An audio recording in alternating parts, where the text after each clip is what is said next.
yang pasti kan saya ingin memberikan edukasi juga kepada masyarakat dan publik figur yang mempunyai nama di luar sana agar tidak memandang sebelah mata seseorang yang tidak kalian kenal.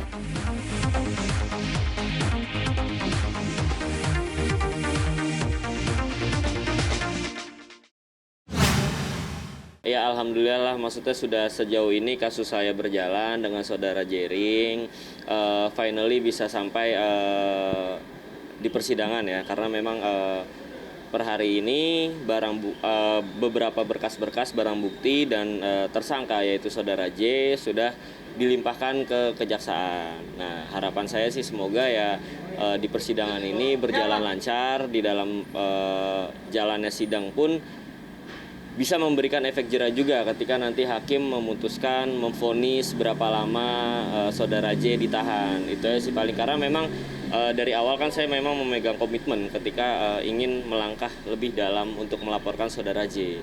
Nah maka dari itu komitmen saya sudah sampai detik ini, sudah final round juga, kita semua sudah siap, tim lawyer saya juga sudah siap menjalani persidangan. Semoga bisa memberikan efek jera dan merubah sosok dari saudara J yang selama ini kita kenal sebagai orang yang menyuarakan segala sesuatu hal di sosial media, terutama isu COVID ya pada waktu itu kan, karena memang saya bersih tegang ketika saudara J mengeluarkan statement tentang endorsement COVID. Nah dari situ, perkara dari situ saya diancam, saya direndahkan, dimaki-maki apa segala macam. Akhirnya saya memutuskan untuk melaporkan, itu sih Pak. Jadi gini, kalau kita flashback ke belakang, sebelum saya melaporkan itu saya sudah berkomunikasi dengan saudara J untuk meminta syarat. Syarat saya adalah saudara J membuat video permintaan maaf kepada saya dan juga kepada orang-orang yang dituduhkan terkena COVID, bahwa orang itu di-endorse oleh pihak luar untuk mengaku COVID. Nah, tetapi syarat saya ditolak mentah-mentah, lalu saya ditantang tanding hukum. Saya dibilang bukan siapa-siapa karena posisi dia public figure yang luar biasa besar fansnya. Maka dari itu ya sudah, karena memang ditolak dan saya merasa ditantang dan direndahkan, akhirnya saya memutuskan untuk melaporkan kasus ini. Kalau misalnya merasa puas sih, puas nggak puas ya stabil lah. Yang pasti kan saya ingin memberikan edukasi juga kepada masyarakat dan public figure yang mempunyai nama di luar sana agar tidak merendahkan, tidak memandang sebelah mata seseorang yang tidak kalian kenal. Nah paling itu sih pesan-pesannya, dan juga ya Pak yang pasti memberikan efek jera ya. Semoga memang ketika kasus ini sudah divonis, hakim sudah memutuskan hukuman untuk saudara J bisa berubah drastis menjadi pribadi yang lebih baik, dan saya menyarankan sekali untuk saudara J kembali berkarya sebagai musisi, karena saya sangat menikmati karya dari saudara J, itu aja. Kalau misalnya dari pasal yang saya tahu dari kuasa hukum saya, itu kan ancaman hukumannya maksimal kalau dari undang-undang yang ada itu 4 tahun maksimal. Cuma kita tidak tahu nanti di persidangan hakim memutuskan memvonisnya berapa tahun lamanya. Saya nggak ikut hadir karena memang saya sudah tidak ada hal yang perlu diurus lagi di ranah pihak kepolisian, karena memang sudah P21. Ranah saya nanti adanya di pengadilan. Saya kesini hanya mengucapkan terima kasih kepada tim penyidik, khususnya seluruh jajaran yang ada di Polda Metro Jaya, karena memang saya merasa sangat dibantu lah, dalam arti kasus saya benar-benar ditangani dengan secara baik. Ya tidak percuma lapor polisi lah kalau misalnya saya bilang. Dan saya juga tadi sempat berterima kasih juga kepada beberapa teman-teman media yang sudah ikut mengawal kasus saya ini.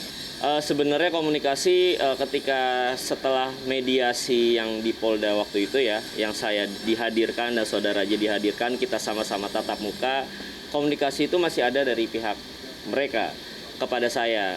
Chat berderet masih ada di WhatsApp, DM juga masih ada, cuma memang saya udah komit tidak merespon siapapun, mau dari saudara J-nya sendiri, istrinya, ataupun pihak luar lain yang ingin ikut campur meminta untuk mencabut laporan, saya tidak akan merespon, karena memang saya tidak ingin laporan saya dicabut, dan saya pengen kasus ini sampai benar-benar di pengadilan itu. Nah itu ketika mediasi memang saudara J sudah mengakui kesalahannya, meminta maaf kepada saya, mengaku hilaf. Ya sudah, saya bilang kepada penyidik saya memaafkan, tetapi saya ingin proses kasus hukum ini berjalan sampai di pengadilan nanti. Itu paling. Karena memang ketika mediasi saya menolak penawaran untuk pencabutan laporan. Saya menolak itu. Saya tetap menolak ketika berhadapan dengan saudara J langsung. Saya secara tegas berbicara di sana bahwa saya menolak. Iya, kalau dari tim pengacara saya sih mereka sudah siap semua dan yang pasti mereka secara kuasa hukum ya, yang pasti mereka sudah menyiapkan apa saja yang perlu disiapkan ketika persidangan nanti. Nggak tahu ya, nanti kita kan, kalau saya belum pernah mengikuti persidangan apapun. Ini for the first time ya, benar-benar pertama kali saya mengalami hal ini. Dan ya saya juga nggak tahu ya, belum nanya juga ke lawyer saya, apakah sidang pembukaan itu saya harus hadir atau tidak. Kalau saya memang diharuskan hadir, saya pasti hadir. Ya, mungkin pesan saya untuk saudara J, kalau selepas kasus ini ya mungkin nanti menerima vonis hukuman dari hakim, semoga bisa menjadi pribadi yang benar-benar lebih baik. Lanjutkan berkarya.